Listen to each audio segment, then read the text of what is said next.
ভিতরে শান্তিনগর হালাকার 1 ঘন্টার ভিতরে গ্রুপে যে রেকর্ডিং আসে এটা হলো ওনার পার্সোনাল আর কি। তো চলেন আমরা দেখি একটু এই বইটা আমি কি শিখছি সেটা নিয়ে আলোচনা করি। ইন্নাল হামদুলিল্লাহ নাহমাদুহু ওয়া নাস্তাইনুহু ওয়া নাস্তাগফিরুহু ওয়া নাউযু বিল্লাহি মিন শুরুরি আনফুসিনা মিন সাইয়্যাতি আমালিনা মান ইয়াহদিল্লাহু ফালা মুদিল্লা লাহু ওয়া মান ইউদ্লিল ফালা হাদিয়া লাহু ওয়া আশহাদু আল্লা ইলাহা ইল্লাল্লাহু ওয়াহদাহু লা শারীকা লাহু ওয়া আশহাদু আন্না মুহাম্মাদান আবদুহু ওয়া রাসূলুহু। अम्मा बाद फ़इन्न खैरुल हदीस किताबुल्लाह व खैरुल हदी हदी मुहम्मदिन सल्लल्लाहु अलैहि वसल्लम व शर्रुल उमूरि मुहदसातुहा व कुल्लु मुहदसातिन बिदा व कुल्लु बिदातिन दलाला व कुल्लु दलालातिन फिन्नार। আসসালামু আলাইকুম ওয়া রাহমাতুল্লাহি ওয়া বারাকাতুহু। এটা আমি একটু আগে যেমন বললাম যে গত কয়েকদিন আগে প্রিসাইজলি 8 তারিখ জানুয়ারির আমি রিয়াদে ওই আইএপিএইচ বলে ইন্টারন্যাশনাল ইসলামিক পাবলিশিং হাউস তাদের হেড অফিসে গেছিলাম বা তাদের মেইন অফিস যেটা সেটাতে।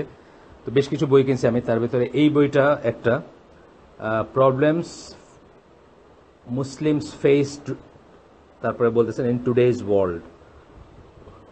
আমি ভাবছিলাম যে এটা একটা পলিটিক্যাল নেচারের বই হবে, পলিটিক্যাল বা ইমিগ্রেশন বা অন্যান্য যে সমস্ত প্রবলেমগুলো আমরা এখন ফেস করতেছি, আমরা যে মার্জিনালাইজ নিজের দেশে এবং অন্যত্র আমাদেরকে মুসলিম পরিচয়টা একটা বিড়ম্বনার ব্যাপার হয়ে যাচ্ছে দিন দিন।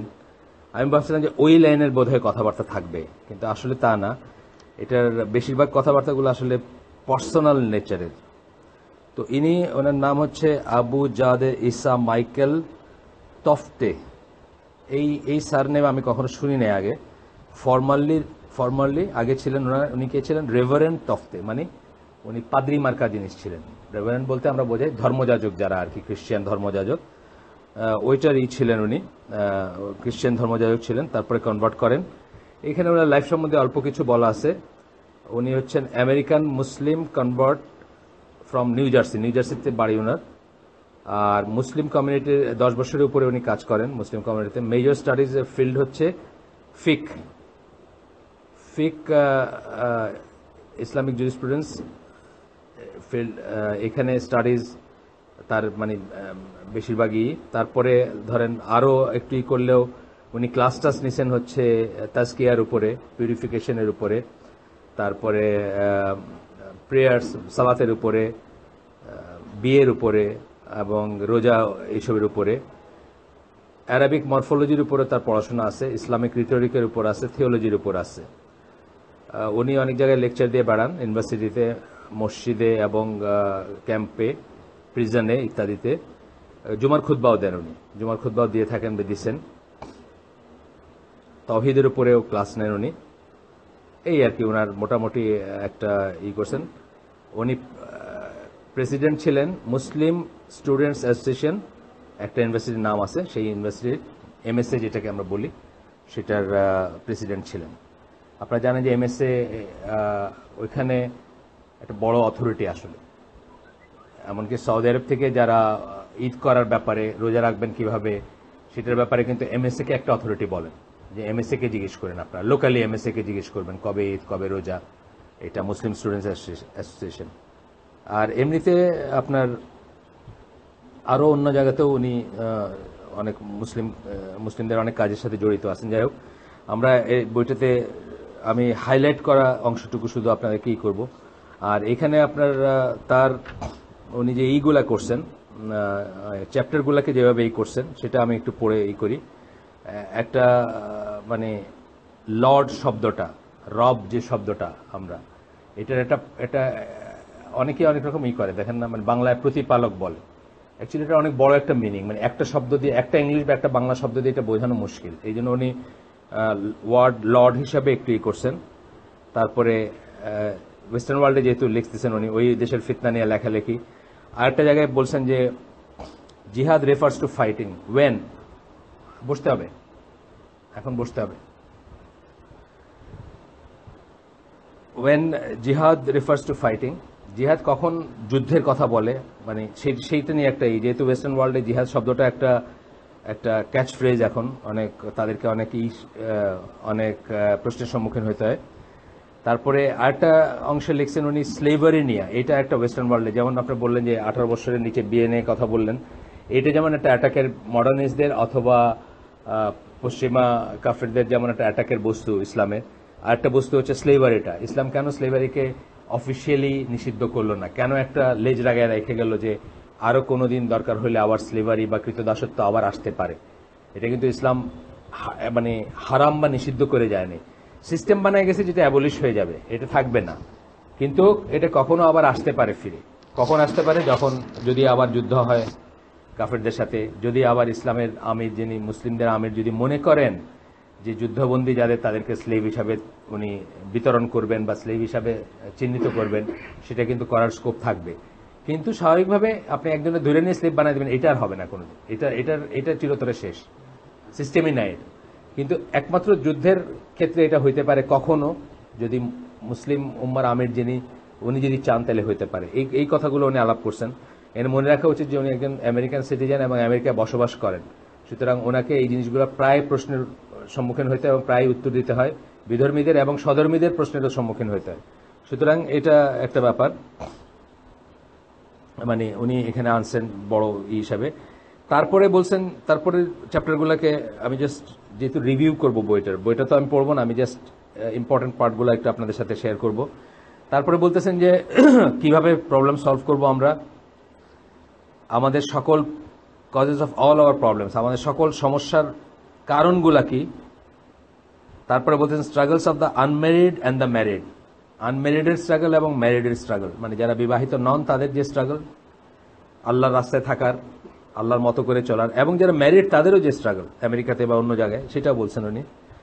তারপরে বাবা ছেলে বা বাবা মেয়ে বা প্যারেন্ট চাইল্ড, তাদের ভিতরে যে কনফ্লিক্ট হয় সেটার কজ এবং সলিউশন বলছেন।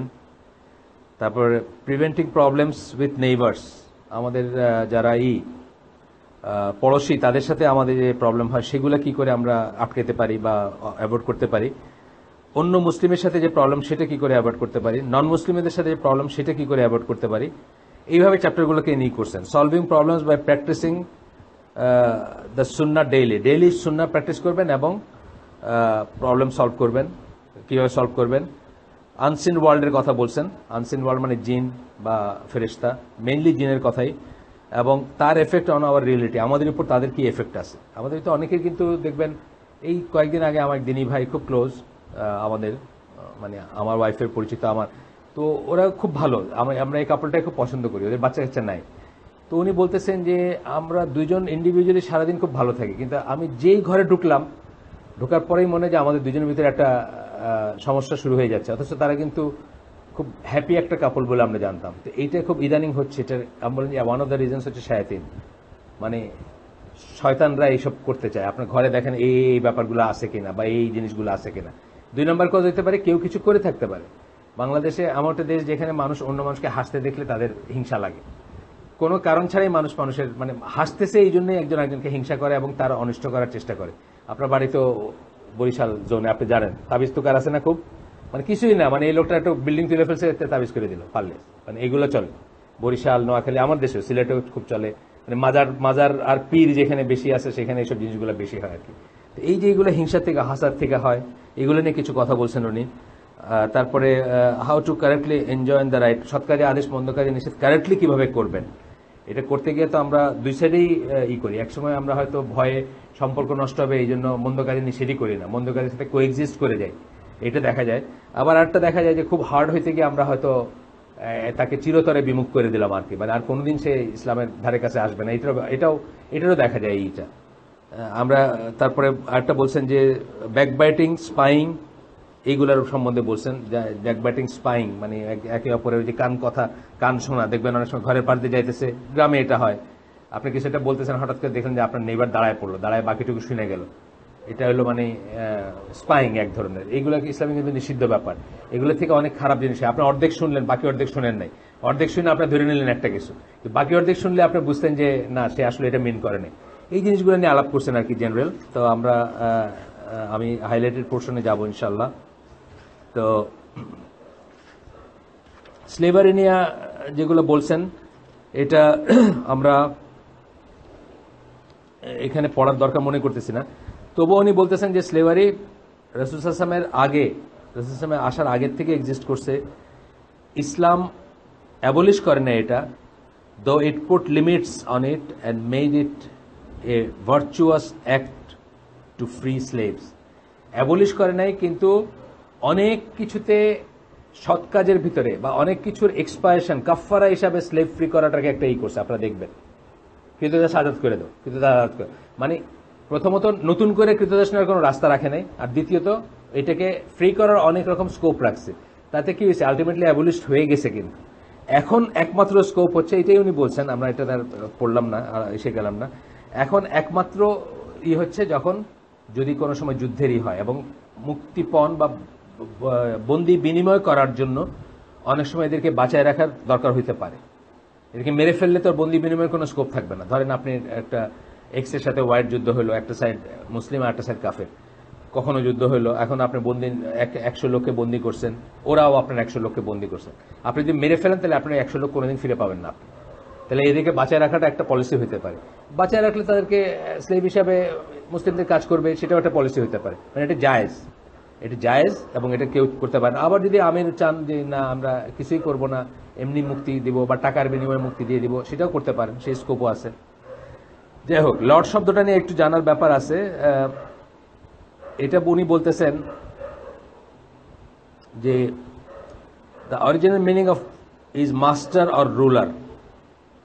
লর্ড শব্দটার অরিজিনাল মিনিং হচ্ছে মাস্টার, প্রভু, রুলার, শাসক, যখন লর্ড বলা হয় ইংলিশে। কিন্তু আমরা রবকে অনেক সময় লর্ড হিসাবেই করি, তখন কি দাঁড়ায় আর কি, সেটা নিয়ে কথা বলবেন একটু। আচ্ছা, এইটা সাধারণত মানুষের বেলায় ইউজ করা হয় ইংলিশ ল্যাঙ্গুয়েজে। এইখানে একটা কিন্তু বড় অসঙ্গতি আছে। রব কিন্তু আর রব যেটা আর কি, আমরা যখন লর্ড অফ দ্য ওয়ার্ল্ডস বলি, আলহামদুলিল্লাহ রাব্বিল আলামিন যখন বলি, তখন কিন্তু কোনো মানুষের সেন্স নাই এখানে। এটা মানুষের বেলায় প্রযোজ্য কথা না। ওইখানে লর্ড যখন বড় একটা এল দেয়া যখন আমরা ইউজ করি লর্ড, তখন কিন্তু মানুষের বেলায় প্রযোজ্য না। এটা একটা বোঝার ব্যাপার আছে। উনি বলতেছেন যে যেমন Lord of the mansion, Lord so and so. ইংল্যান্ডে দেখবেন অসংখ্য লর্ড আছে, বাংলাদেশি লর্ডও আছে বোধহয় এক একজন। ইংল্যান্ডে লর্ড একটা উপাধি, লর্ড একটা উপাধি, স্যার একটা উপাধি, লর্ড একটা উপাধি, এগুলো উপাধি অনেক থাকতে পারে। The word Lord with a capital L is used in the lexicon of Islam to refer to the one and only God. Capital এল দিয়ে যখন আমরা লর্ড ইউজ করব ইসলামের নিরিখে বা ইসলামের রেফারেন্সে, অলওয়েজ আমরা শুধুমাত্র একজনকে বোঝাবো, সে কে? আল্লাহ সুবহানাহু ওয়া তাআলা, আর কাউকে বোঝাবো না আমরা। আচ্ছা, in Islam there is no ambiguity about the meaning of this word. While it is true that one may occasionally use the word Lord ছোট এল দিয়া to refer to human being. ইসলামে এটা নিয়ে কোনো সংশয় নাই কারো যে যখন প্রভু হিসাবে বা লর্ড হিসাবে বা রব হিসাবে এই কথা বলা হবে বড় এল দিয়া বা আর রব বলা হবে, এটা কোনো ইসের ব্যাপার। কিন্তু বলতেছেন যে কখনো ছোট এল দিয়া রবটা অন্যের বেলায় করা যায়। আপনারা জানেন যে রব হচ্ছে এমন একটা নাম আল্লাহ যেটা কিন্তু মানুষের বেলায় প্রযোজ্য হতে পারে আল না লাগাইলে। এরকম আরো নাম আছে, রহিম যেমন একটা নাম, এটা লিমিটেড স্কেলে মানুষের বেলায় প্রযোজ্য হতে পারে। কেউ কাউকে দয়া করে একটা কাজ, মানে এক গ্লাস পানি খাওয়াইলো, আরবরা বলবে আন্তা রাহিম, মানে তুমি আমারে রহম করছো, কিন্তু এটা আর রাহিম না। আর রব যেমন আমাদের বাবা মা আমাদেরকে প্রতিপালন করে, এটাও কিন্তু রবের একটা কোয়ালিটি যে প্রতিপালন করা, এটা লিমিটেড স্কেলে করেন। কিন্তু আর রব হচ্ছে শুধুমাত্র আল্লাহর ব্যাপারে প্রযোজ্য। একই কথা বলতেছেন, লর্ড ছোট হাতের লর্ডটা কখনো ইউজ করলেও বুঝতে হবে যে এটা শুধুমাত্র হিসেবে। ওয়ারেজ ফর ক্রিশ্চিয়ানস, হিন্দুজ অ্যান্ড পলিথিস্ট, এখানে এই জন্য উনি এটাকে আলোচনায় আনছেন।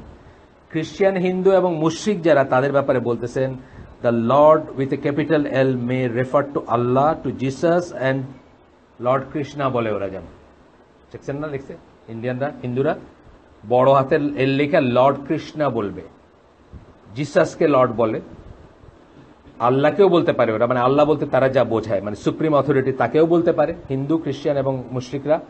অথবা কখনো জিসাসের বেলায়, কখনো কৃষ্ণের বেলায় লর্ড কৃষ্ণা তো অনেকখানে লেখা দেখবেন ইংরেজিতে, যারা পড়ছেন হিন্দুদের তারা দেখবেন। এটা বলতেছেন Jesus or to some imagined deity. For Muslims there can be no particular no plurality of meaning. কিন্তু মুসলমানদের জন্য এই মিনিং এর কোনো প্লুরালিটি নাই, মানে একাধিক জায়গায় ইউজ করার কোনো চান্স নেই। এইটা উনি কশন দিয়ে নিচ্ছেন বইটা শুরু করার আগে। ওই বলছে Jesus not Rama not any other being. আমরা কারো বেলায় এটাকে এই বড় এল দিয়া লর্ড সেন্সে প্রভু যে সেন্সটা আসে কারো বেলায় এটা ইউজ করতে পারবো না। এটা উনি একটা কশন দিয়েই করতেছেন যে এটাকে যেন আমরা মিলায় না ফেলি, গুলায় না ফেলি। অনেক সময় কিন্তু আমরা গুলায় ফেলি, মিলায় ফেলি। যেমন গড, বড় জি দিয়ে গড লেখাটা, এটা কোন কোন রাইটাররা পারমিসিবল মনে করছেন, কোন কোন রাইটাররা মনে করছেন না, মুসলিমরা অলওয়েজ আল্লাহ বলবে, গড বলবে না। কিন্তু গড যারা পারমিট করছেন তারাও কিন্তু এই সেন্সে করছেন যে এটা আর কারো বেলায় ইউজ হবে না, আর কারো বেলায় বড় জি দিয়ে গডটা কোনো মুসলিম কোনোদিন ইউজ করবে না। যদি করার কোনো স্কোপ থাকে তাহলে এই গড বলে আমরা আল্লাহকে ডাকবো না। এই হচ্ছে কথা আর কি, সার কথা। যাই হোক, এখন বলতেছেন যে ওই মামুন, আপনি কি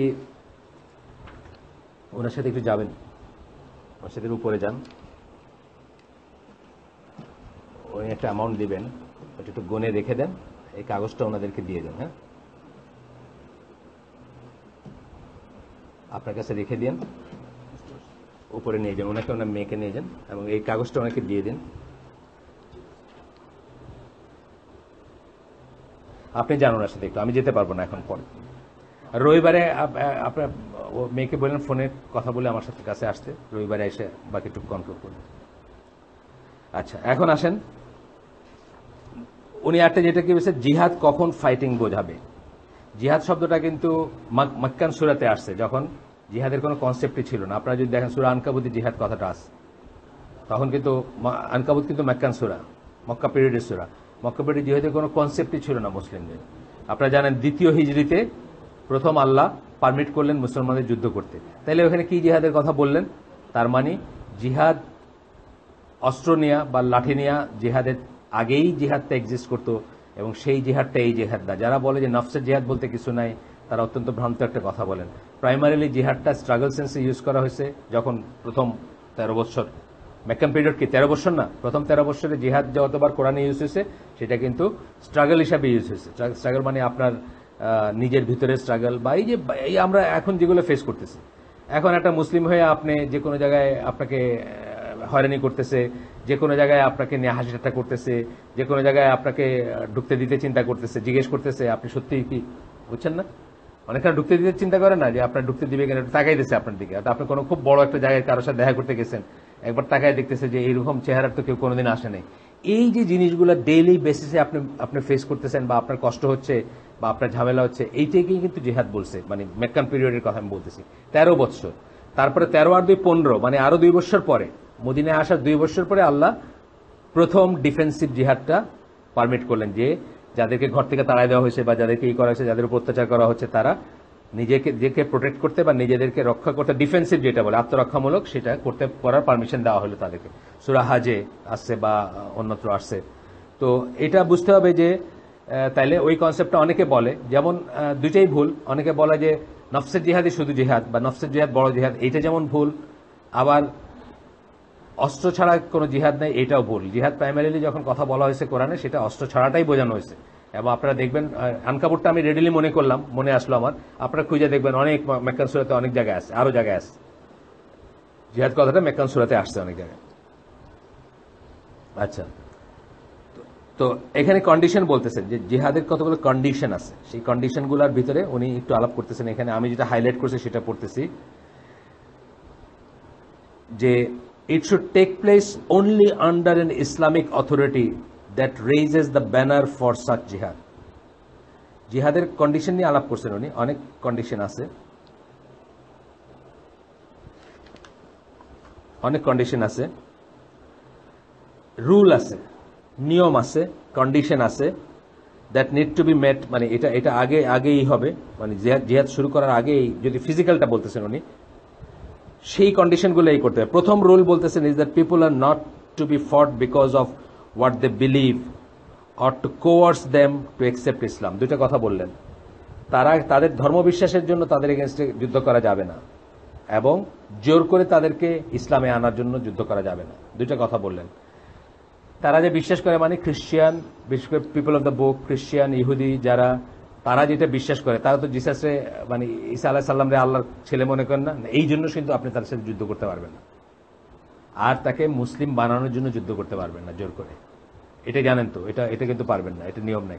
লা ইকরাফিদ দিন কিন্তু এই প্রসঙ্গে আসছে, এই আয়াতটা যারা জানেন, সূরা বাকারা 256 নম্বর আয়াত, লা ইকরাফিদ দিন, আপনি জানেন তো। এই প্রসঙ্গে আসে, আহলে কিতাবদের প্রসঙ্গে, মুসলিমদের প্রসঙ্গে কিন্তু আসে নাই। আহলে কিতাবদের ভিতরে যাদের আপনি জোর করে তাদেরকে মুসলমান বানাতে পারেন না, এই জন্য আসছে, এই কথাটা উনি হাইলাইট করতেছেন এখানে। তো first rule is that people গেল। সেকেন্ড রুল বলতেছেন, দ্বিতীয় রুল, রুল মানে নিয়ম বলতেছেন, শর্ত না, নিয়ম বলতেছেন। দ্য সেকেন্ড রুল হচ্ছে is to fight only those who fight you. তাদেরকে সাথে যুদ্ধ করবেন যারা আপনার সাথে যুদ্ধ করে। কথাটা বোঝা গেল? খুব খুব কি কথা। আলী রাদিয়াল্লাহু আনহু বা ওমর রাদিয়াল্লাহু আনহুর সময়কার ইগুলা দেখবেন যে যুদ্ধগুলা, তারা ওমর রাদিয়াল্লাহু আনহুর সময় বিশেষ করে বিধর্মীদের সাথে অনেক যুদ্ধ হয়েছে, ধরেন পার্সিয়ানদের সাথে হয়েছে, নানা জায়গায় হয়েছে, কাফেরদের সাথে।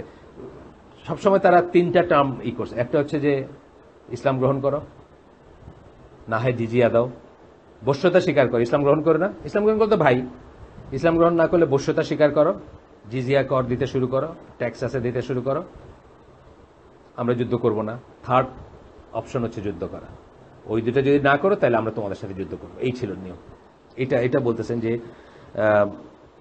Fight only those who fight you, তাদের সাথে যুদ্ধ করবেন যারা আপনার সাথে। Never initiate unprovoked expression, sorry aggression. Unprovoked মানে আপনাকে কেউ কিছু করে নাই, আপনি খামাখাই একটা করবেন, সেটা করবেন না। আপনাকে কেউ কিছু করে নাই, শান্তিপূর্ণভাবে আসেন, পাশাপাশি আসেন, আপনার বশ্যতা স্বীকার করছে, আপনার জিজিয়া দিতেছে, আপনি গিয়া সকালে একবার তাদেরকে রেড করলেন, বিকালে একবার রেড করলেন না, এটা করতে পারবেন না। সূরা বাকারার 190 নম্বর আয়াত এটার দলিল হিসাবে উনি বলতেছেন। That means that Muslims are only allowed to fight back rather than initiate fighting. তাদেরকে only allowed to fight back, initiate করবে না ফাইটিং। কিছু কিছু জায়গায় যেখানে ইনিশিয়েট করবে সেটার পিছনেও ওদের একটা কারণ থাকবে। যেমন ধরেন মোহাম্মদ বিন কাসেম সিন্ধে আসছিলেন, আপনারা জানেন না, মোহাম্মদ বিন কাসেম সিন্ধে আসছিলেন। পোর্ট কাসেম ওই জায়গাটার নাম, করাচির পাশে একটা পোর্টের নাম এখন পোর্ট কাসেম। শুধু আরব দেশ থেকে আসছিলেন কেন? একজন অত্যাচারিত মহিলা একটা চিঠি লিখছিল, তার সিকিউরিটি, তার কান্না বা তার অ্যাপিলের জন্য ওনারা মোহাম্মদ বিন কাসেম সিন্ধে আসছিলেন এবং হিন্দু ইসের সাথে ফাইট করছিলেন এবং দখল করে নিয়েছিলেন বা মানে বিজয় লাভ করছিলেন এখানে। এইটাও কিন্তু একটা প্রভোকেশন, এটাও কিন্তু মানে মুসলমানরা একদম শান্তিপূর্ণ একটা জায়গায় বা কোনো কারণ ছাড়া একটা জায়গায় গিয়ে অ্যাটাক করে নাই। দেয়ার ওয়াজ এ রিজন, না, এটা কারণ ছিল। তো এটা বুঝতে হবে। কখনো কখনো মানে খুব রেয়ার কেসে বা কখনো কখনো কিছু ছাড়াও মুসলমানরা একটা দেশই করতে পারে, যখন তারা মনে করবে যে এখানে ইসলাম প্রতিষ্ঠার জন্য উপযুক্ত একটা সময় এবং তারা ওই তিনটা কন্ডিশনে দাওয়াত দিবে এবং করবে। এবং এটার পিছনে কারণ হচ্ছে যে আল্লাহর জমিনে আল্লাহর কথাটা সুপ্রিম হবে। এটা হচ্ছে আমাদের জীবনের একটা বিশ্বাস এবং একটা মোটো। এটা সবসময় থাকবে, আগেও ছিল। কিন্তু এই পর্যায়ের মানে এই পর্যায়ের যে ধরেন আরেকটা দেশে যাওয়া বা সেই দেশকে ইসলামী ইসের আন্ডারে নিয়ে আসা, এই জিনিসটা কিন্তু অনেক পরে আসছে, প্রথম দিকে ছিল না, অনেক পরে আসছে। সেটা যখন ইসলাম একটা শক্তি হয়েছে বা ইসলাম একটা স্টেট হিসাবে আসছে বা ইসলাম যখন পাশের একটা দেশকে সাহায্য করতে পারে, এইরকম পর্যায়ে। যেমন ধরেন মিয়ানমারে কি মানুষগুলো খুব অত্যাচারিত। আজকে যদি বাংলাদেশে খুব স্ট্রং ইসলামিক কান্ট্রি থাকতো হইতো এবং খুব স্ট্রং একটা শক্তি হইতো যাদের নিজেরা নিজেদেরকে ডিফেন্ড করতে পারে বা ওইরকম ন্যাচারালি তাদের কথা বলার একটা থাকতো যে মিয়ানমারের মুসলমানদের তোমরা এটা করো না, ওটা করো না, এটা বলতে পারতো। কিন্তু আজকে এটা বলা কি মিনিংলেস। আজকে আপনার সেই ক্ষমতা নাই, আপনার সেই ইমান নাই, আপনার সেই ইন্টিগ্রিটি নাই, আপনার সেই বুঝ নাই। আজকে আপনি একজন বা দুজন মুসলিম মিয়ানমার নিয়ে কি মনে করলেন বা ওইখানে গেলেন, এটা কোন মিনিংলেস জিনিস। এটা ফিতনাই করবে, মানে এখানেই ফিতনা তৈরি করবে। এটা বোঝার ব্যাপার আছে। যাই হোক, তারপরে বলতেছেন যে আরেকটা বলতেছেন, but fighting back includes fighting against actual aggression as well as provocatively addressing real threats of aggression. Actual aggression আর রিয়েল থ্রেটস অফ অ্যাগ্রেশনও হইতে পারে। ধরেন মিয়ানমার বাংলাদেশকে অ্যাটাক করবে, এটা যদি একটা রিয়েল থ্রেট থাকে আমরা প্রিএমটিভলি করতে পারি কিন্তু এটা। অথবা ওই যে বললাম, একজন বোন অত্যাচারিত হয়েছেন, উনি যখন চিঠি লিখছেন, আমার ক্ষমতা আছে, মদিনার শাসক ছিলেন হাজ্জাজ বিন ইউসুফ, তার ক্ষমতা ছিল, তিনি মনে করছেন তার ক্ষমতা আছে, উনি একটা বাহিনী পাঠাইছেন যে এটা দেখো গিয়ে কি করা যায় এখানে বা কি করতে পারো। এটাও ঠিক আছে, এটাও বলতেছেন। In both cases, Muslims are instructed to prepare and ready to defend their nation before they actually engage in military conflict. Actually military conflict engage হওয়ার আগে আপনি দুইটাই, ডিফেন্সিভ হোক অথবা প্রোঅ্যাক্টিভ হোক বা প্রিএমটিভ হোক।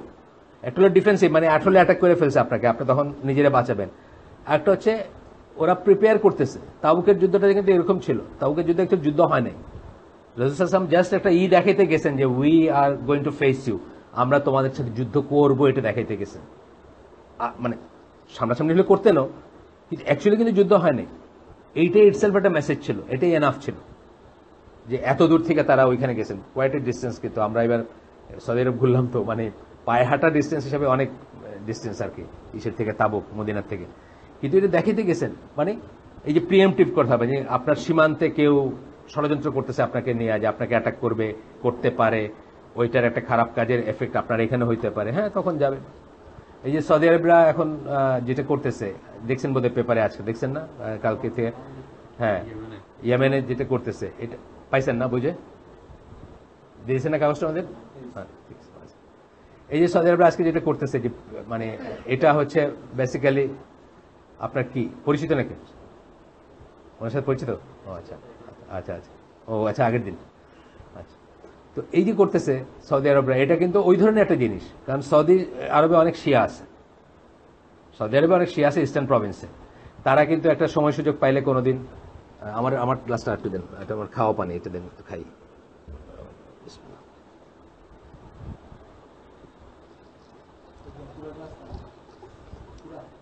তাদের যদিও ডিসিশনে ভুল আছে, তারা প্রথমে আল কায়দারে দমন করার জন্য এই হুতিগুলারে জাল দিছে, মানে উস্কায় দিছে। এখন দেখা যেতেছে আর এগুলো কন্ট্রোল করা যাইতেছে না। এখন কি ওই জিনিসটা তার দেশে যে কোনোদিন ছড়ায় পড়তে পারে। তাদের ইস্টার্ন প্রভিন্সটা কিন্তু অনেক শিয়া আছে। ইস্টার্ন প্রভিন্স বলতে যেটা অয়েল রিচ প্রভিন্স, যেটা আপনার ইরানের পাশাপাশি, যেটা ইরানের সাইডে, যেটা আর কি ইরান ইরাকের সাইডে যেটা। এখন যদি এরা আসলে ওইভাবে দলবদ্ধ হয়ে যদি কিছু করে, এটা কিন্তু খুব বড় ফিতনা হয়ে যাবে সৌদি আরবের জন্য। এই জন্য কি করতেছে, এটা কিন্তু প্রিএমটিভি, আসলে সৌদি আরবকে কিন্তু এখন অ্যাটাক করে নাই, কিন্তু এটা প্রিএমটিভ জিনিস, যে আগের থেকে এটা সামলায় রাখা। এই জিনিসটা ইসলামে জায়েজ আছে, এটা করতে পারে। যদি কি করতে হবে আপনারা বলতেছেন যে ইন আইদার কেস আপনাকে প্রিপেয়ার হইতে বলা হয়েছে। প্রিপেয়ার হইতে বলেছে, প্রিপেয়ার হইতে বলা মানে কি, আপনি রেডি হবেন, আপনি প্রস্তুতি নেবেন, আপনি শক্তি সঞ্চয় করবেন, টাকা পয়সা শক্তি যাই হোক, এমনি মানে ইমোশনের বেসিসে এইখান থেকে মিয়ানমার চলে যাবো আর গিয়ে একটা কিছু করে এরকম, এগুলার কোনো দলিল নাই, কোনো কিছু, এগুলা মানে জাস্ট ফিতনা আর কিছু না। এগুলোকে আমরা একটা নামই বলবো, শুধু ফিতনা আর কিছু না। তো যাই হোক, এখন বলছে কি ready to defend their nation before they actually engage in military conflict. Actual কনফ্লিক্টের আগেই আপনার প্রিপারেশন নিয়ে রাখার কথা বলছেন আল্লাহ রসুল। There are other conditions that this book will discuss. আরো কন্ডিশন আছে, আরো শর্ত আছে। প্রথম শর্ত কি বলেন, শক্তি সঞ্চয় করবেন বিফোর অ্যাকচুয়াল কনফ্লিক্ট। সোজা কথা, এই একটা ক্লজেই তো আমাদের এখানকার সমস্ত প্রচেষ্টা, যারা যেখানে এই নাম নিতেছেন, সমস্ত প্রচেষ্টা মিনিংলেস হয়ে যায় এই একটা কন্ডিশনে। যাই হোক, আরো কন্ডিশনগুলো আমরা দেখি একটু। আরেকটা কন্ডিশন হচ্ছে, it should take place only under an Islamic authority. Islamic authority থাকতে হবে, অথবা মানে কি স্টেট বলেন, খেলাফত বলেন, নাম যাই বলেন, authority that raises the banner of such জিহাদ। যে ফ্ল্যাগ উড়াবে কোনটা, এরকম একটা জিহাদের। আচ্ছা, it is not following the Sunnah at all for many individuals, for any individual or self-appointed group of Muslims. Self-appointed group কেন বললেন? নিজের একটা গ্রুপ। আমি আজকে গোলাপ শাহ মাজারের ওখানে দাঁড়ায় বলতে পারি যে আমি কুরাইশ, আমি ইসলামী ওয়ার্ল্ডের খিলাফা, আপনারা সবাই আমার কাছে বায়াত নেন। এটা হলো সেলফ প্রোক্লেমড। সেলফ প্রোক্লেম বলতে নিজেদেরকে ডিক্লেয়ার করে ফেললাম। আর আমরা মেথোডোলজি কি জানি, ইসলামী মুসলিম উম্মার আমির সিলেকশনের মেথোডোলজি কি জানি? আমির সিলেক্ট করবেন কারা? আগে পড়ছি, বহুবার পড়ছি, আমরা আবারও বলতেছি, পিপল হু টাই অ্যান্ড আনটাই। এটা ইমাম নববীর কথা, আমার কথা না। যারা বাঁধে এবং খোলে। বাঁধে এবং খোলে কারা? দুই শ্রেণীর মানুষ। একটা হচ্ছে মুস্তাহিদ আলেম, যারা নিজেরা ইজতিহাদ করতে পারেন। আর দুই নম্বর হচ্ছে গোত্রপতি। যারা গোত্রপতি সৌদি আরবের আগের পটভূমিতে ছিল, ধরেন হারবি বা এইসব নাম আছে না কত, কাহতানি, এই ট্রাইব ওই ট্রাইব, এরা গোত্রপতি। আজকের ইসে সারা মুসলিম উম্মার গোত্রপতি কি হবে? পাকিস্তানের প্রেসিডেন্ট, বাংলাদেশের প্রেসিডেন্ট, ধরেন কথার কথা আমি বলতেছি, বা জর্ডানের রাজা, এরকম এরা হবেন গোত্রপতি। এরা সবাই, এবং মুস্তাহিদ আলেম যারা মুসলিম উম্মার, তারা যদি বলেন যে এই গোলাপ শাহ মাজারের সামনে যে দাঁড়াইছে, তারে আমরা কালো ফ্ল্যাগ তো আমিও বানাইতে পারি। কালো ফ্ল্যাগের কাপড়ের গজ হলো 8 টাকা ধরেন, বা 10 টাকা বা 50 টাকা। আপনিও চাইলে একটা বানাইতে পারেন না? আমি একটা কালো ফ্ল্যাগ নিয়ে এখন গোলাপ শাহ মাজারের এখানে দাঁড়ায় বললাম যে আমি মুসলিম উম্মার খলিফা, আপনি মানবেন কি না মানে, হ্যাঁ আপনি হাইসেন না, উড়াই দিতে পারবেন না, এটা দুইটা কন্ডিশন দেখতে হবে। একটা হলো এই যে পিপল হু টাই অ্যান্ড আনটাই, মানে এর ভিতরে দুই শ্রেণীর মানুষ, মুস্তাহিদ আলেম যারা দুনিয়াতে আছেন তারা কি আমাকে আমির মানলেন, আর দুই নম্বর হচ্ছে গোত্রপতি যারা তারাকে আমাকে মেনে নিল কিনা। এটি খুব খুব ইজি জিনিস, এইটা হইলেই আপনি এই করতে পারেন। কিন্তু এইটা যত গ্রুপ এই পর্যন্ত যত গ্রুপ বর্তমান পৃথিবীতে আমাদের ধরেন কিছুটা পাস্টেও ধরেন, এখন থেকে 100 বছর আগের কথাও ধরেন, যত গ্রুপ ক্লেম করছে তারা কিন্তু এই কন্ডিশনগুলো ফুলফিল করে না বা এই শর্তগুলো ফুলফিল করে না। It is not following sunnah at all for any individual or self-appointed group. Individual মানে ব্যক্তি অথবা সেলফ অ্যাপয়েন্টেড গ্রুপ মানে নিজে নিজের একটা গ্রুপ বানায় আইসিডির একটা ব্যানার তুলে দিলাম আর কি যে আমরা এইটা সুন্নাহ বিরুদ্ধ। Of Muslims to wage war on behalf of a nation, জাতির নাম নিয়ে, মুসলিম উম্মার নাম নিয়ে আপনি বা একটা জাতের নাম নিয়ে আপনি যুদ্ধ করবেন, এটা আপনার জন্য জায়েজ না। ইনস্টেড তার পরিবর্তে আপনার কি করা উচিত? Muslim should be united under the single authority of imam or খলিফা, একজন খলিফা বা ইমামের সিঙ্গল অথরিটির আন্ডারে আপনি ইউনাইটেড হবেন, except in the case war an individual needs to defend his own family. কিন্তু এক্সেপশন কোথায় আছে? আর আপনাকে এটা তো বাংলাদেশে প্রযোজ্য, এটা তো কাফেরের দরকার নেই। ঢাকাইতে আপনার অ্যাটাক করছে, এই যে কয়দিন আগে আমাদের আমাদের আমাদের পাশের গ্রামে খুব এক্সেপশনালি একটা ডাকাতির ঘটনা ঘটলো, সব মসজিদ থেকে অ্যানাউন্স করে দিচ্ছে, কিভাবে জানি বাইরে হয়ে আসছে, সব মসজিদ থেকে অ্যানাউন্স করে দিচ্ছে। আরে বা মানে মানুষ বুঝছেন না, মানে ওই ব্যাটল ক্রাই টাইপের হইলো, মানুষজন সব গেল বা মানে ডাকাতরা ভাই গেছে, সে নিয়ে গেছে জিনিসপত্র নিতে পারছে, যাই হোক, কিন্তু ধরা পড়লে একেবারে একটারও কোনো থাকতো না, একদম শিওর একটা মব, বুঝছেন না, মাস মসজিদের ইসের থেকে যখন অ্যানাউন্সমেন্ট যায় তখন মাস আপ্রাইজাল হয় ডাকাইত আর কি। যাই হোক, এখন কথা হলো যে এক্সেপশন কখন বলছেন? আপনার নিজের ফ্যামিলি এবং প্রপার্টি যখন আপনি অ্যাটাক করবেন, অ্যাটাক হবেন বা অ্যাটাক হয়েছে, তখন কিন্তু আর আপনার কারোর জন্য ওয়েট করার ব্যাপার নাই, তখন আপনাকে যা করে পারেন ডিফেন্ড করতে চেষ্টা করবেন। অফকোর্স এখানে যান বাঁচানো ফরজ এবং প্রপার্টি ডিফেন্ড করার ভিতরে থাকবে, একটা চয়েসের ব্যাপার থাকবে, সেটা কেস বাই কেস আসবে, সেটা অন্য জিনিস। Or to help is neighbour to do so, অথবা আপনার নেইবারের যদি অ্যাটাক হয়, এই যেটা বললাম আমাদের এই মসজিদের অ্যানাউন্সমেন্টের পিছনে কিন্তু এটাই ছিল কারণ, যে এটা কালেকটিভ একটা রেসপন্সিবিলিটি, কারণ এই লোকালয়টা ভিতরে ডাকাত পড়ছে, এই সেন্সে আর কি তারা বলছে। তো এটা বলতেছেন যে এটা আর্লি মুসলিমদের ইসে এবং কোরআন এবং সুন্নাহর টেক্সট দিয়ে এটা করা, মানে এটা সাপোর্টেড। হুযায়ফা মানে কোরআনের আয়াতটা হচ্ছে সূরা নিসার 83 নম্বর আয়াত, যেখানে আল্লাহ বলতেছেন যে মুনাফিকরা যখন তাদের কাছে আসে পাবলিক সেফটি অর ফিয়ারের ব্যাপার যদি হয়, ও আচ্ছা এটা অন্য জিনিস, they spread it about if only they had referred it to the messenger. ও আচ্ছা, এটা হচ্ছে যে দলিলটা বলতেছে নিষেধ, মানে কোনো একটা কিছু ছড়ায় পড়ার আগে কোনো একটা খবর বা কিছু, এটা হচ্ছে সূরা নিসার 83 নম্বর আয়াত, তাদের উচিত লিডারের কাছে নিয়ে যাওয়া। যে মুনাফিকরা যখন একটা কিছু ছড়ায় দেয়, ধরেন অমুক আসতেছে অ্যাটাক করতে বা এখানে ওরা ষড়যন্ত্র করতেছে, এইসব কথাই কি হলে আপনি ইন্ডিভিজুয়ালি যখন আপনি রিয়েক্ট করেন বা ইন্ডিভিজুয়াল একটা কিছু করতে যান, আপনি বিপদ ডেকে আনেন, তো তখন বলতেছেন যে তারা যদি কেবল ব্যাপারটা নবীর কাছে নিয়ে যেত, মানে লিডারের কাছে নিয়ে যেত, লিডারের কাছে নিয়ে গিয়ে বলতো যে এরকম শোনা গেছে বা এরকম হচ্ছে, তাহলে কি হইতো? And to such of them as are in authority, অথবা নবীর কাছে, অথবা যারা অথরিটিতে আছে, যারা লিডার, যারা গোত্রপতি, যারা আমির, তাদের কাছে যদি নিয়ে যেত, those among them who are able to think through the matter would have understood. তাইলে এই গুজব থেকে, কেওস থেকে যে ফিতনাগুলা হয়, এগুলা হইতো না, তারা দেখতে পাইতো যে এর পিছনে কি মোটিভ আছে, এর পিছনে কেন হচ্ছে, বুঝছেন না ব্যাপারটা? যেমন ধরেন মিয়ানমারের ব্যাপারটা আমি বলি, মেনের ব্যাপারটা এখানে ইন্ডিভিজুয়ালি একজন বলে দিল যে সবাই চলো মিয়ানমার, এই কথা মিনিংলেস। এর যে যারা গোত্রপতি, যারা বোঝে, যাদের প্রজ্ঞা আছে, যারা বড় আলেম, তাদের কাছে নিয়ে গেলেই তারা বলতো যে এটা এই ফিকার কন্ডিশনে এটা করণীয় না বা এটা করা যাবে না, এটা থেকে কোনো ফিতনা হইতো না। এই কথাটাই আল্লাহ আরেকভাবে বলতেছেন এখানে আর কি, নবীর সময়কার কথা বলতেছেন, যেটা গুজব রটাই দিলে কেউ যে অমুক অ্যাটাক করতে আসতেছে, বাস মানুষজন নিজেরা লাঠি সুটকি নিয়ে বাইরে হয়ে গেল, বুঝছেন না? যেমন এইটা, যেমন ধরেন আমার গ্রামের যে উদাহরণটা আমি দিলাম, এই জিনিসটা কি হয়েছে, আমাদের এখানে লোকাল মাদ্রাসা আছে, ওই মাদ্রাসার ইনচার্জ যিনি, মুহতামিম বলে বোধে, ওনার বাড়িতে ডাকাতি হচ্ছে, ওনার আত্মীয় স্বজন ইংল্যান্ড থেকে আসছে বোধে, ওই সিলেটিরা যা হয় লন্ডনে গয়নাগাটি বটেবার, এটা খবর টবর জানে মানুষ, ওইখানে হচ্ছে, উনি কিন্তু খবরটা দিচ্ছেন মাদ্রাসা এবং মসজিদে, মাদ্রাসা এবং মসজিদ থেকে অ্যানাউন্সমেন্টটা করা হচ্ছে। তার মানে কি ব্যাপারটা একটু ওয়েল থট জিনিস, কিন্তু এটা গুজব না, মানে একটা বাড়ির থেকে একটা চিৎকার করে বলে নাই চোর ডাকায় তার সবাই আগে গেছে, তা না, কিন্তু এটা ওয়েল কোঅর্ডিনেটেড। আমি শুনতেছি আমাদের ফজরের সময় যতটা মসজিদের আজান শোনা যায়, ধরেন হয়তো 20টা মসজিদের আজান শোনা যায়, প্রত্যেকটা মসজিদ থেকে অ্যানাউন্স হচ্ছে সেম, বুঝছেন তো? একটা কনসার্টেড জিনিস ছিল এটা।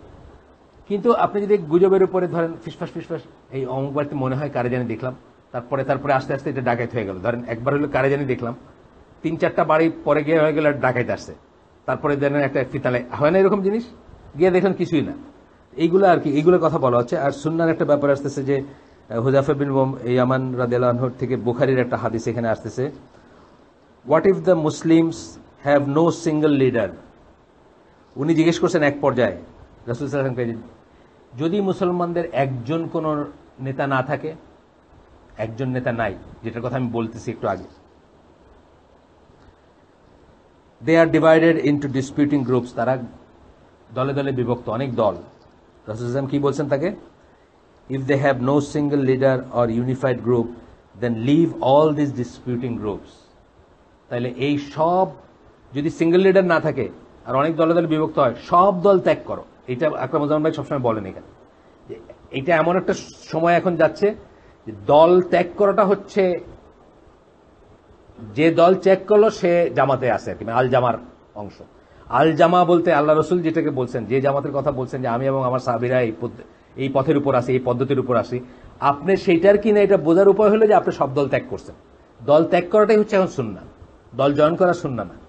এটা বলতেছেন if they have no single leader, তাদের যদি একজন কোন লিডার না থাকে, বুখারী হাদিস এটা, হুযায়ফা বিন ইয়ামান রাদিয়াল্লাহু আনহুর বর্ণনায়, যদি তাদের একজন লিডার না থাকে, অর ইউনিফাইড গ্রুপ, অথবা মানে থাকেন মানে সংঘবদ্ধ গ্রুপ না থাকে, দলে দলে বিভক্ত ডিসপিউটিং গ্রুপ থাকে সব, then leave all this disputing group, সব কয়টা দলকে ত্যাগ করো। Even if you have to bite on a tree until your death, গাছের কাণ্ড বা গোড়া যদি মানে শিকড়ও যদি কামড়ায় পড়ে থাকতে হয়, মানে একলা থাকতে গিয়ে, এটা বোঝাতে চাইছেন যে এত ডিফিকাল্ট হবে পথের উপর থাকাটা, সেইভাবে থাকতে হয়, তবুও থাকো, ইভেন মানে আনটিল ইয়োর ডেথ, তোমার মৃত্যু পর্যন্ত। এটা একটা অংশ, কিন্তু এটা বড় একটা হাদিস, আমরা শুধু একটা অংশ পড়লাম, যে অংশটাতে এই কথাটা উঠে আসছে। যাই হোক, এটা আমাদের বিষয় না, আমরা এটা জাস্ট উনি কি লিখছেন সেটার জন্য করলাম, উনি কি লিখছেন সেটা পড়ার জন্য। এরপরে আমরা একটু হাইলাইটেড জায়গাটা যাব।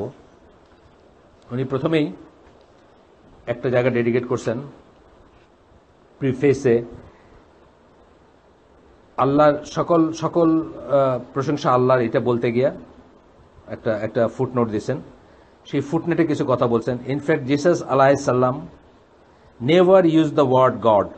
এই যে আল্লাহ, এবং উনি আল্লাহ ইউজ করতেছেন এখানে, এই বইতে গড কথাটা ইউজ করেন নাই, আল্লাহ কথাটা ইউজ করতেছেন। এই জন্য উনি ফুটনোটে গিয়ে বলতেছেন যে কেন।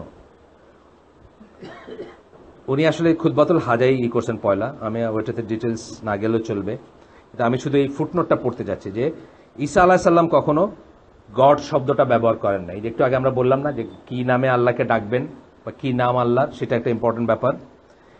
হি would have used the Aramaic মানে ঈসা আলাইহিস সালামের আসল বাইবেলটাকে আরামাইক ছিল, এবং আরামাইক ল্যাঙ্গুয়েজ ইউজ করতেন উনি। টার্ম আলাহা, মানে তার মুখে যে টার্মটা শব্দটা থাকার কথা সেটা আলাহা অ্যাকচুয়ালি, মানে আল্লাহর খুব ক্লোজ একটা word. For example, if the name God was not translated in the Bible, then the verse Matthew 4:10 would read, "The Lord Allah is one God, and Him alone you shall serve worship." শুনতে অনেকটা সূরা ফাতিহার মতো মনে হচ্ছে না? ওয়ালাইকুম সালাম। Instead of the Lord our God, মানে বাইবেলে আছে হচ্ছে the Lord our God is one God, কিন্তু যদি ঈসা আলাইহিস সালামের কথায় আপনি বলতেন, তাইলে বলতেন কি the Lord Allah is one God, একজন ই, and him alone you shall serve worship, এই কথাটা আপনি বলতেন যদি আপনি শব্দটা সঠিকভাবে ইউজ করতেন। এখানে আমি এটাই হাইলাইট করছি যে আসলে ঈসা আলাইহিস সালাম কখনো গড কথাটা বলেন নাই, আমরা অনেকে যেটা মনে করি। তো এখানে মেথডস অফ সলভিং প্রবলেম, প্রথম ইটা প্রবলেম বলতে গিয়ে আমি আগে বলছিলাম যে আমি প্রথমে মনে করছিলাম যে এইটা বোধহয় পলিটিক্যাল প্রবলেম বা ইন্টারন্যাশনাল প্রবলেম বা বহুজাতিক প্রবলেম, আসলে তা না, পার্সোনাল নেচারের প্রবলেমগুলো দিয়ে শুরু করছেন। বলতেছেন যে কিভাবে প্রবলেম সলভ করবে এটা শুরু করে বলতেছেন, the first component of problem solving is following specific physical advice from the prophet সাল্লাল্লাহু আলাইহি ওয়াসাল্লাম। ফিজিক্যালি আল্লাহ রাসূল সাল্লাল্লাহু আলাইহি ওয়াসাল্লাম আপনাকে যে অ্যাডভাইসগুলো দিচ্ছেন, ফিজিক্যালি মানে শারীরিক প্রেজেন্সে যে অ্যাডভাইসগুলো দিচ্ছেন। কেউ একজন একটা কিছু করছে, সামনে বলছেন যে তুমি এটা করো না, এটা করো, এটা হলো ফিজিক্যাল অ্যাডভাইস। আছে না, সাহাবীরা ভুল করছেন, সাহাবীরা রেগে গেছেন, সাহাবীরা ঝগড়া করছেন অথবা একটা কিছু করছেন, তখন আল্লাহ রাসূল সাল্লাল্লাহু আলাইহি ওয়াসাল্লাম সরাসরি যে অ্যাডভাইসগুলো দিচ্ছেন ওইটার কথা বলতেছেন এখানে। যেমন আল্লাহ রাসূল সাল্লাল্লাহু আলাইহি ওয়াসাল্লাম বলছেন, এই আমরা একটা উদাহরণ পড়ব, দুইজন ব্যক্তির ভিতরে একজন আরেকজনকে ঝগড়া করতেছেন, একজন আরেকজন দোষারোপ করতেছেন কোনো একটা কারণে। আমরা দেখি না প্রায় যে মসজিদে দেখেন সামনে দিয়ে যাইতেছেন কেন আপনি, এটা আপনি এখানে দাঁড়ায় রয়েছেন, অনেক রকম হয় না ডিসপিউট, যদি না একটা ডিসপিউট হচ্ছে, তখন একজনের চেহারা লাল হয়ে গেছে রাগে, একদম লাল হয়ে গেছে এবং তার দেখা যাচ্ছে যে শিরাগুলা, এই শিরাগুলা রাগ হলে শিরাগুলা কিন্তু ফুলে ওঠে অনেক সময়, সেরকম হয়েছে। এবং তখন আল্লাহ রাসূল সাল্লাল্লাহু আলাইহি ওয়াসাল্লাম বলতেছেন, আমি একটা স্টেটমেন্ট জানি, আমি একটা বাণী জানি, আমি একটা কথা জানি, আমি একটা দোয়া জানি, বা যাই বলেন, যেটা কেউ যদি বলে তাহলে তার রাগ কমে যাবে। The person with anger should say, যার রাগ, যে রেগে গেছে সে বলবে আউযু বিল্লাহি মিনাশ শাইতানির রাজিম। বুখারী মুসলিমের হাদিস। আমরা কি বলি কেউ? আপনি বলেন? আচ্ছা যাক, মাশাআল্লাহ, একজন পাইছে সুন্নাহ ফলোয়ার। আর কেউ বলেন? আপনি বলেন, তারপরে রাগেন তাইলে আপনি। আচ্ছা, দুইজন, তিনজন, মাঝে মাঝে, আচ্ছা দুইজন তাইলে বলেন, আর একজন মাঝে মাঝে ভুলে যায়। তা আমাদের এখানে পার্সেন্টেজ কিন্তু 20%ও হবে না এখন, মানে যে কয়জন আসি তার ভিতর। ইনশাল্লাহ আমরা এই যে একটা অ্যাডভাইস পাইলাম আজকে, রাগ তো সবারই হয় আমাদের, এটা আমরা করতে পারি বা করতে পারি। রাগকে উনি বলতেছেন, মানে পরে আসবে আর কি, রাগকে উনি বলতেছেন আমাদের ভিতর সমস্যার একটা রুট রিজন। রাগ কিন্তু একটা উইকনেস, জানেন, একেবারে একেবারে মানে একেবারে সন্দেহের কোনো অবকাশ নাই। হয়তো এক্সটেন্টটা ভ্যারিং, কারটা একদম মানে প্যাথোলজিক্যাল হয়ে যায়। ধরেন যারা ডায়াবেটিক রোগী, যাদের ব্লাড সুগারের ব্যাপার আছে, তাদের ব্লাড সুগার যখন কমে যায়, অথবা তাদের যখন কোনো একটা ফিজিক্যাল কন্ডিশন, তাদের রাগটা হয়তো প্যাথোলজিক্যাল, মানে ওইটা। কিন্তু এছাড়াও আমাদের সবার ভিতরে চরিত্রের অংশ হিসেবে রাগটা আছে। যত রেজলিউট বা যত ভালো মানুষ দেখবেন তাদের রাগটা তত কম, যত উইক বা দুর্বল, আমার মতো দুর্বল মানুষ দেখবেন তাদের রাগটা অনেক বেশি দেখবেন। আল্লাহ রাসূল সাল্লাল্লাহু আলাইহি ওয়াসাল্লাম রেগে গিয়ে কথা বলতেন, সেটা রেগে যাওয়া না, খুতবার সময় অনেক জোরে কথা বলতেন, ওনার চেহারা লাল হয়ে যেত, জোরে বলতে গিয়ে মনে হতো যে রেগে গেছে, কিন্তু অ্যাকচুয়ালি ওটা রাগ ছিল না, ওটা মানে যেহেতু ওই দিনে মাইক ছিল না ওই সময়, যেহেতু শোনানোর জন্য অনেক টুকি করতে হতো, সেই জন্য একটা ভয়েস রেজ হইতো, কিন্তু মনে হয়তো রেগে গেছেন, চেহারাও লাল হয়ে যেত, চেহারা লাল হয়ে যেত বিকজ ওই যে চিৎকারের জন্য অনেকটা হইতো আর কি। কিন্তু জেনারেলি ওনার চরিত্র যদি দেখেন বা পড়েন ওনার সম্বন্ধে, খুব হার্ডলি দেখবেন উনি রাখছেন, রাগ করছেন। আবার রাগ করলে বড় জোর কি, ওনার চেহারা একটা চেঞ্জ আসছে, কিন্তু এক্সপ্রেশনে আসে নাই। কারণ একটা আমাদের মতো একটা শালা বা এটা বইলা একটা আছে না, মানে একটা রাগ করে একটা টার্ম লাগাই দিলেন বা একটা লকব লাগাই দিলেন কারণ নামের সাথে, এটা কিন্তু তারা কখনোই করেননি। রেগে গেলে তারা, রাসূল সাল্লাল্লাহু আলাইহি ওয়াসাল্লাম কি হয়েছে, বড় জোর চেহারাটা লাল হয়ে গেছে। আবু যর গিফারি রাদিয়াল্লাহু আনহু, আবু দাউদের একটা হাদিস, সহিহ হাদিস, তার বর্ণনায় আসতেছে, রাসূল সাল্লাল্লাহু আলাইহি ওয়াসাল্লাম বলতেছেন যে তোমাদের একজন যখন রেগে যাবে, ইফ ই স্ট্যান্ডিং, সে যদি দাঁড়ায় থাকে, লেট হিম সিট ডাউন, সে যেন বসে পড়ে। যদি সে ইফ ইজ, ও আচ্ছা, এখানে আদার লেট হিম লাই ডাউন, আচ্ছা। তারপরে বলতেছেন তাতে যদি রাগ না কমে তাহলে সে যেন শুয়ে পড়ে। এটার কারণটা কি? এটার কারণ আপনি দেখবেন ঝগড়া যখন লাগে যে বসে দাঁড়ায় যায় না, যে বসে আছে, বসে বসে ঝগড়া করে একসময় দেখবেন দাঁড়ায় গিয়ে এরকম শুরু করছে কথা। তার মানে এইটার প্রসেসটাকে রিভার্স করা, এই প্রসেসটাকে রিভার্স করা, আপনাকে কুল ডাউন করা, আপনার ঠান্ডা করা, উল্টায় দেওয়া প্রসেসটা আর কি। জাস্ট এটা সহিহ হাদিস আবু দাউদের। আরেকটা হচ্ছে এটা শোনেন, anger is from devil, from the devil. The devil কে? শয়তান।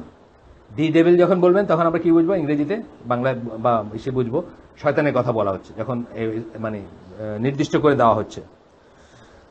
Devil, the devil was created from fire. শয়তান কিসের থেকে? আগুন থেকে তৈরি করা হয়েছে, তাকে সৃষ্টি করা হয়েছে, আল্লাহ সৃষ্টি করছেন। And only water extinguishes fire. আর কি পানি এই নিবায় কি?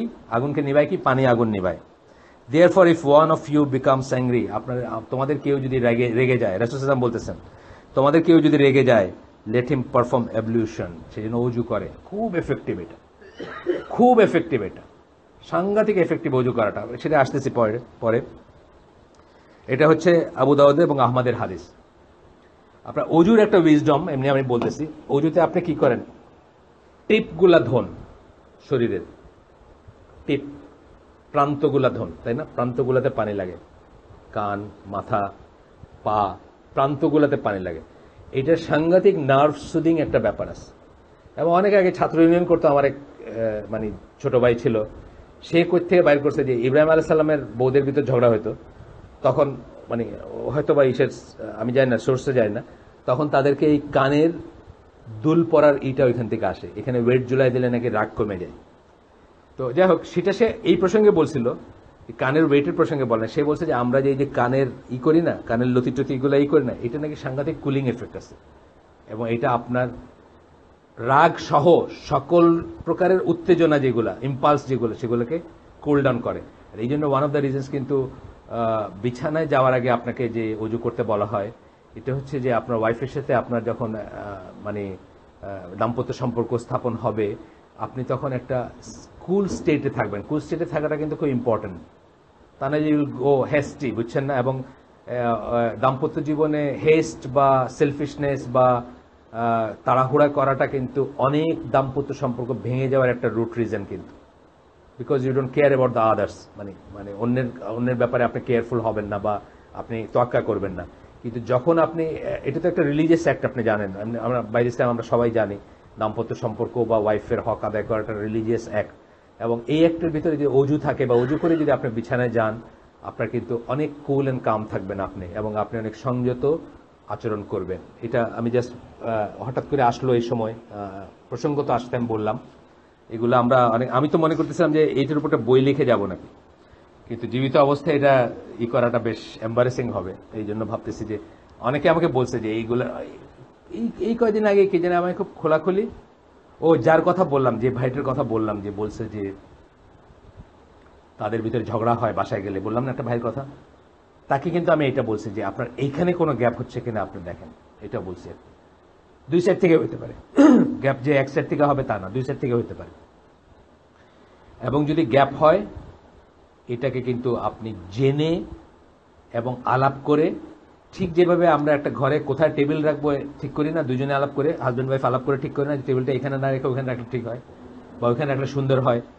একইভাবে দাম্পত্য সম্পর্কে যদি কোনো গ্যাপ হয়, এটা কিন্তু নিজেদের ভিতর আলাপ করে এটাকে প্রথমে লোকেট করা উচিত এবং এটা অ্যাড্রেস করা উচিত, এবং তারপরে মানে ঝগড়াঝাটিতে না, অ্যামিকেবলি কিভাবে সলভ করা যায়। ধরেন আপনার ওয়াইফ বললো ওই কোণে রাখবে, আর আপনি বললেন এই কোণে ঘর রাখবে, টেবিল রাখবে। এটার সলিউশন কি হয়? টেবিলটা দুই ভাগ করে রাখেন, দুই ভাগ করে দুই পাশে কাটে রাখেন না, কি করেন? দুইজনে মিলে অনেক যুক্তিতর্কতে যান, যুক্তিতর্কে গিয়ে দেখলেন যে কোন জায়গায় টেবিলটা রাখলে সবচেয়ে ইউটিলিটিটা বাড়বে বা সবচেয়ে টেবিলটার যে পারপাস সেটা সার্ভ করবে। আপনি বললেন যে ওইখানে লাইট আছে, ওখানে ফ্যান আছে, জানলার পাশে একটা কিছু বললেন, আপনি আরেকজন বললেন যে এখানে একটু পর্দায় থাকা যায় বা হোয়াটএভার যায়। তারপরে দুজনে মিলে দেখলেন যে কোনটা বেস্ট। এইভাবে কিন্তু দাম্পত্য জীবনের গ্যাপটাও সলভ করতে হবে। এটা কিন্তু কার দোষ তোমারটা ঠিক আমারটা ঠিক এটা বলে কোনোদিন হবে না। এটা প্রথমে প্রবলেমটা আইডেন্টিফাই করতে হবে, করে জয়েন্টলি এটাকে সলভ করতে হবে। অনেক রকম সলিউশন দিতে পারে, সেটা আমরা হয়তো জানিও না। মুসলিমরা আবার এই লাইনে পড়াশোনাও নেই, লিটারেচারও নাই। কিন্তু আমাদের বড়জোর কি আবুল হাসনাতের বিবাহ মঙ্গল, মানে বাংলাদেশিদের জ্ঞান আর কি, বিয়ের আগের জ্ঞান, তাই না?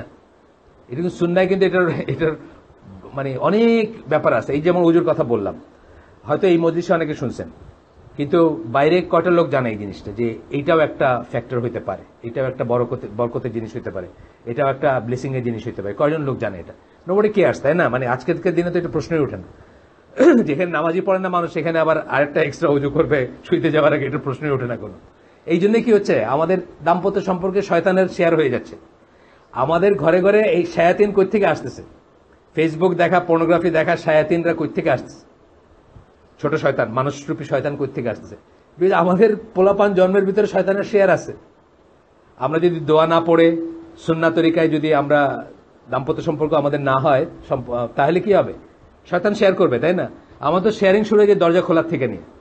দরজা খোলার সময় আমাদের কি বলার কথা? আল্লাহর নাম নেওয়ার কথা, সালাম দিয়ে ঘরে ঢোকার কথা। না হলে কি বলছেন আল্লাহ রসুল? শয়তান বলবে যে আমার রাত্রে থাকার জায়গা হয়ে গেছে।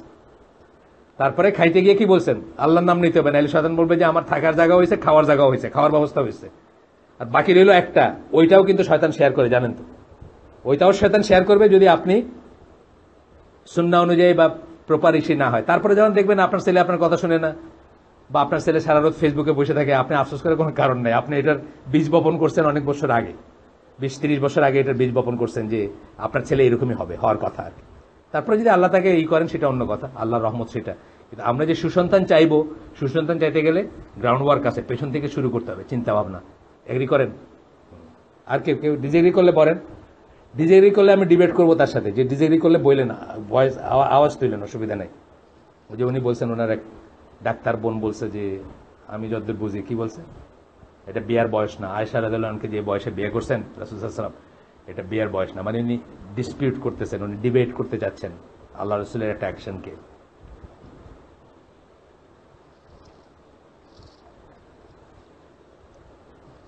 সেকেন্ড, সমস্যা অ্যাভয়েড করার একটা বললেন কি, রাসূল সাল্লাল্লাহু আলাইহি ওয়াসাল্লামের তৎক্ষণাৎ অ্যাডভাইস থেকে আমরা জানতে পারি কি করে এই সমস্যা বলতে উনি প্রাথমিক বলতে সমস্যার প্রথম একটা কারণ উনি বলছেন রাগ। উনি আইডেন্টিফাই করছেন, আরো আছে, কিন্তু একটা কারণ বলতেছেন যে আমাদের ইগো বা আমাদের রাগটার জন্য কিন্তু। এই জন্য আমি বললাম যে প্রথমে বইটা পড়তে শুরু করার আগে আমি মনে করছিলাম এটা ইন্টারন্যাশনাল বা পলিটিক্যাল নেচারের বই লিখছেন উনি, তা না, অ্যাকচুয়ালি পার্সোনাল নেচারের বই লিখছেন। মুআমেলাতে আমরা ডেইলি লাইফে যে সমস্যাগুলো হয় সেগুলো লিখছেন। 2 নম্বরটা বলছেন তওবা করা, আল্লাহর কাছে তওবা, আল্লাহর কাছে মাফ চাওয়া, তওবা করা আপনার এই ইস্যু থেকে আপনাকে বাঁচায় রাখতে পারে, এই প্রবলেম থেকে বাঁচায় রাখতে পারে।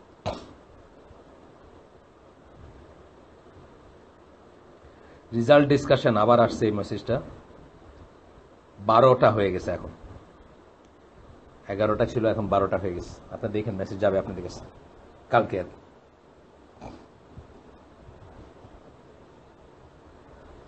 রাসূল সাল্লাল্লাহু আলাইহি ওয়াসাল্লাম অনেক হাদিস পাবেন যেখানে তওবার কথাটা নিয়ে আসছেন। এখানে মুসলিমের একটা হাদিস প্রথমেই, turn you people in repentance to আল্লাহ and beg pardon of him. I turn to him in repentance 100 times a day. আল্লাহর কাছে টার্ন টু মানে তাবা মানে আপনি তো জানেন, মানে তওবাটা হচ্ছে অ্যাকচুয়ালি টার্নিং টুয়ার্ডস আল্লাহ। আপনিও আল্লাহর দিকে ফিরবেন, আল্লাহ আপনার দিকে ফিরবেন। এই কথাটা আল্লাহ কোথায় ইউজ করছেন? সূরা তওবার একটা জায়গায় ইউজ করছেন। ওই যে 3 জন সাহাবী ছিলেন যারা তাবুকের যুদ্ধে যান নাই, তারা আল্লাহর দিকে ফিরলো, মানে আল্লাহর দিকে তওবা করলো এবং আল্লাহ তাদের দিকে ফিরলেন। এই কথাটা আছে, কিন্তু অ্যাকচুয়ালি প্রাইমারি মিনিং হচ্ছে আল্লাহর দিকে ফিরা, সেকেন্ডারি মিনিং হচ্ছে ক্ষমা চাওয়া, মাফ চাওয়া বা তওবা করা। তো বলতেছেন যে আল্লাহর দিকে ফিরো এবং মাফ চাও আল্লাহর কাছে।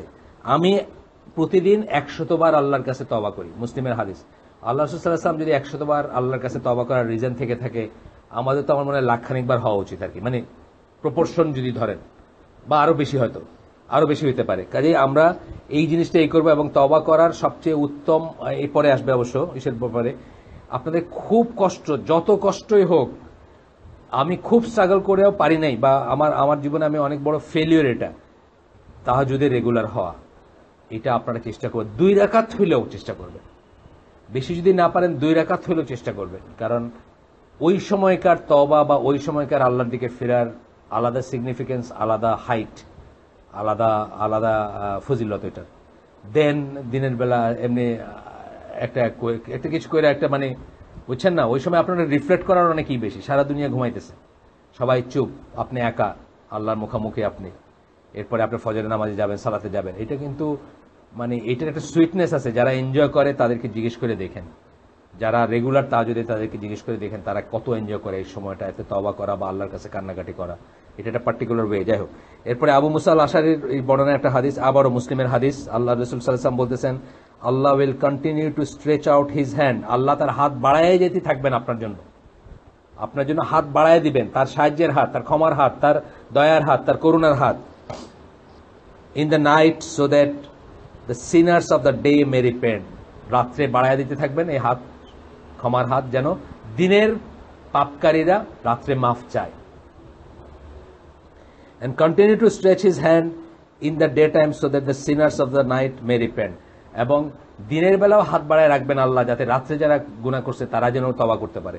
মানে দিনে রাতে আল্লাহর হাত বাড়ানো থাকবে, রাত্রে হাত বাড়ায় রাখবেন যেন দিনে যারা পাপ করছে তারা রাত্রে ক্ষমা চাইতে পারে, আর দিনে বাড়ায় রাখবেন কেন, যারা রাত্রে পাপ করছে তারা দিনে ক্ষমা চাইতে পারে। মুসলিমের হাদিস এটা।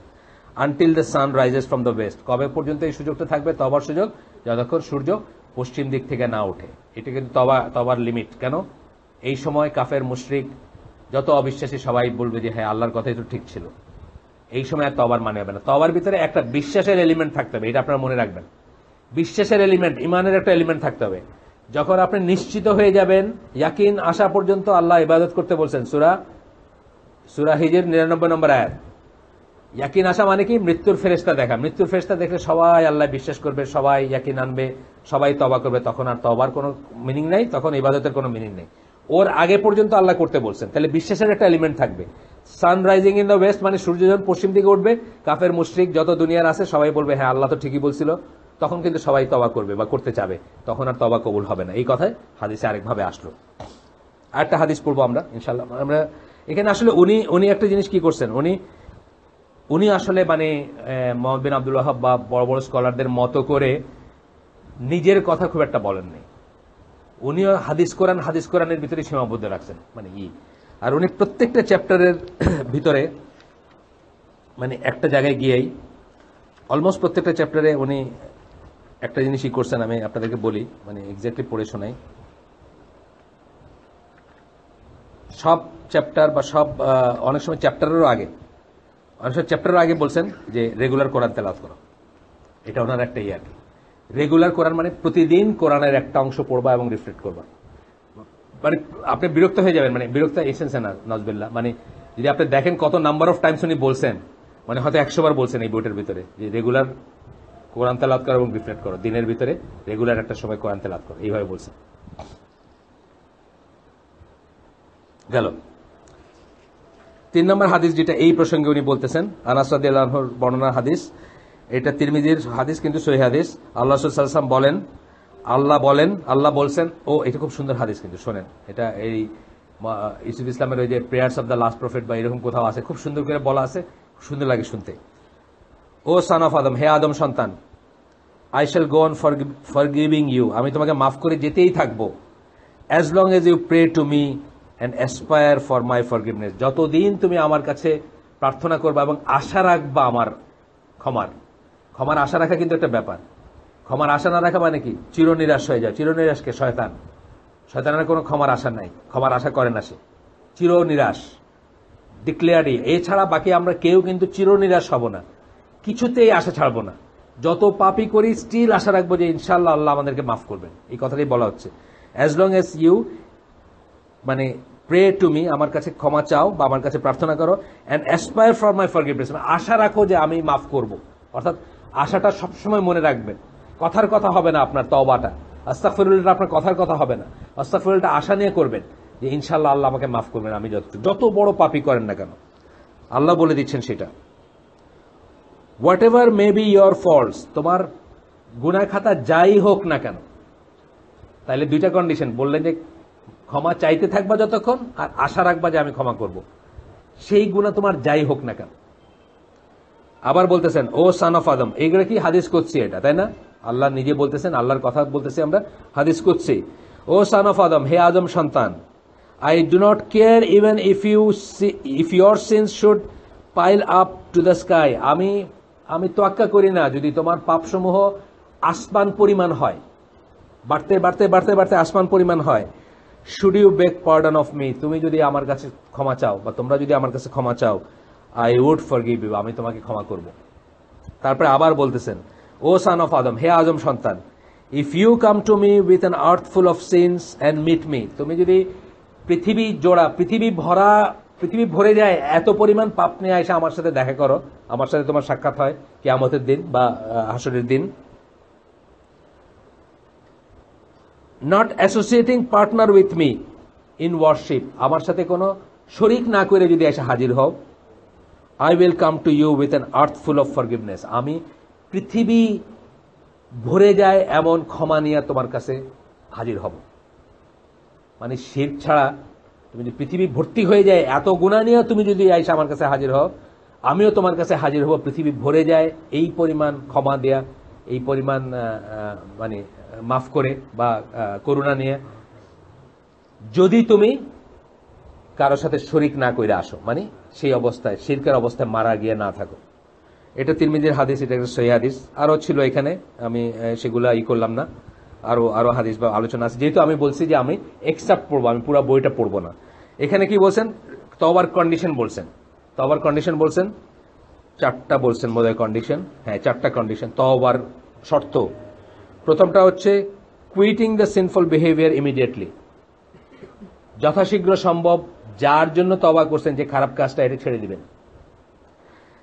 Feeling truly and sincerely sorry and regretful for having committed sin, ওটির জন্য রিয়েলি আপনি দুঃখ পাবেন, রিয়েলি আপনার খারাপ লাগবে, মুখে লিপ সার্ভিস হবে না। আমাদের ওই যে নামাজ ভাঙা আমরা আস্তাগফিরুল্লাহ আস্তাগফিরুল্লাহ আস্তাগফিরুল্লাহ বলি, এটা দেখছেন এটা মোস্ট অফ দ্য পিপলের জন্য একটা লিপ সার্ভিস, তাই না? মানে গোনার একটা জিনিস, 3বার গণলাম এই পর্যন্তই। কিন্তু আসলে কি আমরা একটু মনে করে দেখি যে আগের নামাজ আর এই নামাজের ভিতরে, এই যে আমরা বলি যে 2টা নামাজের ভিতরে যা গুনাহ সব, মানে 5বার, আপনার একটা হাদিস জানেন না যে 5বার যদি কারো বাড়ির সামনে একটা নদী থাকে বা ঝর্ণা থাকে, আর 5বার যদি সে সেটা গোসল করে, তার কি কোনো ময়লা থাকবে? থাকবে না।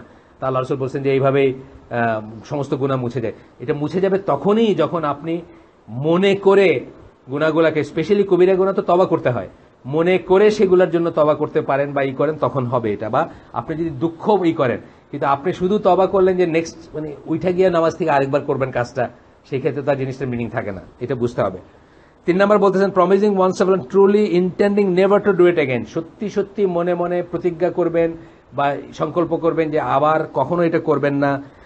তারপরে বলতেছেন if it relates to the rights of another person restoring the rights properly and seeking forgiveness, যদি আরেকজনের হকের ব্যাপার হয়, এই গুনাহটা, যেই গুনাহটার জন্য আপনি তওবা করতেছেন, তাইলে যে হক যদি আপনি হরণ করে থাকেন, ধরেন তার জমিনে পানি যাওয়ার কথা, আপনি একটা বন্ধ করে দিচ্ছেন, আপনি কোনোভাবে আপনার একটা ছিল, তাহলে সেই পানিটা খুলে দিবেন আর তার কাছে গিয়ে মাফ চাই নেবেন, অন্যের হক যদি হয়। তারপরে ডিসকাশনে সব স্কলাররা বলছেন যে তারপরেও যদি আপনি কখনো কখনো আবারও সেই জিনিসটা করে ফেলেন, আল্লাহর দয়ার নিরাশ, এই যে একটু আগে আল্লাহ বললেন যদি নিরাশ না হন, আসমান পরিমাণ হয়, তারপরেও আপনি নিরাশ হবেন না, আপনি আবারও তওবা করবেন। তার মানে এটা না যে একবার কইরা তো রাখতে পারিনি আর করতাম না, তা না, আপনি আবারও করবেন, এটা আসবে পরে। গেল।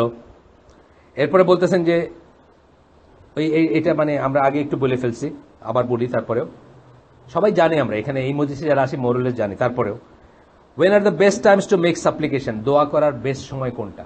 এই যে তওবা করবেন, মাফ চাবেন, যাই করবেন দোয়া, তো এই যে বলতেছেন প্রথমটাই বলতেছেন যে আমি যেটা বলছি আর কি একটু আগে আপনাদেরকে এমনি ইনফরমালি বললাম, last third of the night, রাত্রের শেষ 1/3 আবু হুরায়রা রাদিয়াল্লাহু আনহু হাদিস, বুখারীর হাদিস, আবু হুরায়রা রাদিয়াল্লাহু আনহু বর্ণনায় রাসূল সাল্লাল্লাহু আলাইহি ওয়াসাল্লাম বলেন in the last third of every night, প্রত্যেক রাতের শেষ 1/3 our Lord descends to the lowermost heaven, আল্লাহ নিম্নতম আসমানে নেমে আসেন প্রতি রাত। বললাম কিন্তু শবে বরাতের রাত না, প্রতি রাত বলছি না, প্রতি রাত, এটা মনে রাখবেন। এটা আস্তে আস্তে আমাদের দেশে শবে বরাতের রাত হয়ে গেছে আর প্রতি রাতটা বাদ চলে গেছে, এটা প্রতি রাতে আল্লাহ নেমে আসেন।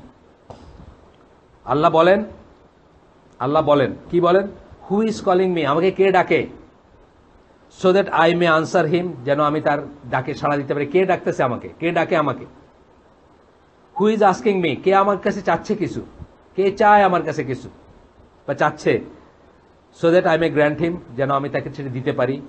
আল্লাহ আরো বলেন who is seeking forgiveness from me, কে আমার কাছে ক্ষমা চাচ্ছে, ইস্তেগফার করতেছে কে, তওবা করতেছে কে, so that I may forgive him, বুখারীর হাদিস। তাইলে আমরা পাইলাম একদম সরাসরি হাদিস থেকে পাইলাম লাস্ট 1/3। এখানে আরো হাদিস আসছে যেখানে লাস্ট পার্ট অফ দ্য নাইটের কথা আসছে, আমি সেইগুলো গেলাম না, আমি অন্য গোলাতে গেলাম। First and second call to prayer, আজান এবং ইকামতের মাঝখানে দোয়া কবুলের সময়, আমি কি সবাই জানি, মোরলেস জানি, এখানে এই মজলিসে আমি মনে করি আমরা সবাই জানি বোধ হয় এগুলা। তবুও হয় কি যাই নাও তো আমলটা করতে পারি না। মসজিদে ঢোকার যে দোয়ার কয়েকটা পার্ট আছে এগুলো তো সবাই জানি আমরা, তারপরে কিন্তু এক একটা ছুটে যায়।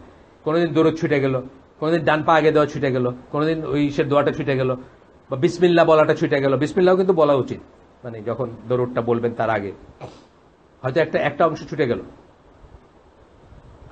সো আমরা জানলেও আমরা আবার একটু নিজেদেরকে ঝালাই দিচ্ছি বা নিজেরা একটু রাখতেছি। 48 আমাদের তো কখন আসবে? 12টার দিকে আসে। 2 মিনিট আমি শেষ করে দিচ্ছি, যেটুকু হচ্ছে আল্লাহ তৌফিক দিয়েছেন। অনেকদিন পরে আমরা আসছি, অনেকে জানেও না আসলে। কালকে বিকালে তো ডিসাইড করছি। আমাদের ট্রেজারার সাহেব আমাকে একটু আগে একটা মেসেজ দিয়ে জিজ্ঞেস করছেন আজকে কি হালাকা আছে নাকি। আমি বললাম হ্যাঁ আছে তো, উনি মেইল লেখেন নাই রাত্রে আর কি। যাই হোক, রাত্রেই ডিসাইড করছি যখন আপনার সাথে কথা বললাম, আপনার সাথে কথা বললাম যে আপনারা বাচ্চার বাপ বা স্কুল এতদিন চলে নাই বা কি, আপনারা কি মনে করতেছেন। সুরা আর কি, আমার সুরা আর কি এই ফর্মে হয় আর কি, সবসময় তো আর বৈশাখ দিয়ে সুরা হবে না আর। যাই হোক, আজান এবং ইকামতের মাঝখানে আনাস রাদিয়াল্লাহু আনহু বর্ণনায় হাদিস, a supplication made between the first call of prayer and the second call to prayer is not rejected. এটাকে রিজেক্ট করেন না আল্লাহ। আহমদ, আবু দাউদ, তিরমিজির হাদিস। আচ্ছা, এরপরে হলো কি সেজদায়, এটা আমরা সবাই জানি, এগুলো সবাই জানে, আবার জাস্ট ঢালাই দিচ্ছি। সেজদায় এক সময় ফরজ দোয়ার পরে, এখানে আমার একটু পজ নিয়ে একটা কথা বলার দরকার আছে।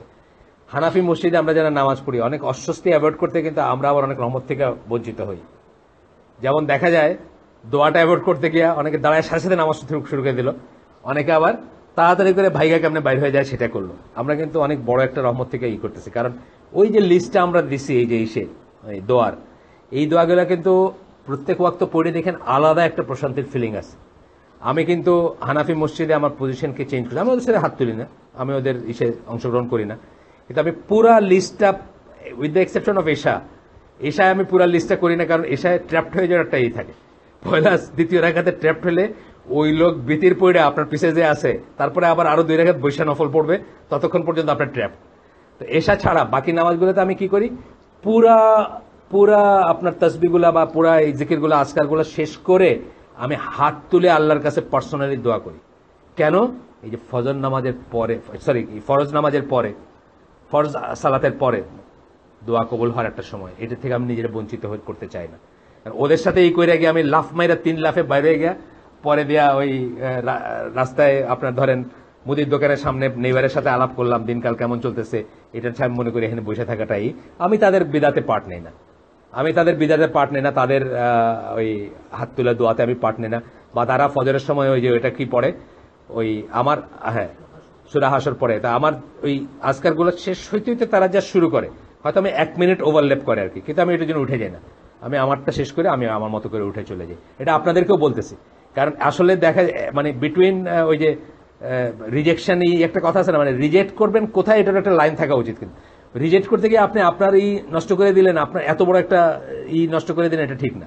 আপনাদের কাছে আমি বলতেছি যে আমার কথায় কোনো ভুল না পান আপনারা, বা ভুল দেখাইতে না পারেন, তাহলে বৈশা ওই আকরামুজ্জামান তো এটা বলেন যে নামাজ পড়া যাবে না, উনি বলেন যে এটা হাইলি করা মানে ডিসকারেজ, যে একই জায়গায় আজকার ছাড়া আপনি উঠে দাঁড়ায় নামাজ ধরে ফেলবেন, এটা ধরতে পারবেন না। যদি আপনার অত তাড়া থাকে আপনার শরীরে গিয়ে আরেকখানে নামাজ ধরবেন, আর নাহলে আজকার গুলা করবেন আর কি বৈশা। এবং আসলে দেখেন, আপনি 5 বেলা প্রোটেকশন যদি চান আল্লাহর কাছে, আপনি জীবনে অনেক জিনিস থেকে আপনি কিন্তু বেঁচে থাকবেন। আমরা আজকে শেষ করে দিই এখানে। সুবহানাকা আল্লাহুম্মা বিহামদিকা আশহাদু আল্লা ইলাহা ইল্লা আনতা আস্তাগফিরুকা ওয়া আতুবু ইলাইক। ইনশাআল্লাহ আগামী আবার ওই এইগুলো যাবে, গ্রুপে যাবে। আজকে খুব মামুনও তো জানতেন না হালাকা হবে, আপনি আজকে জিজ্ঞেস করছেন না?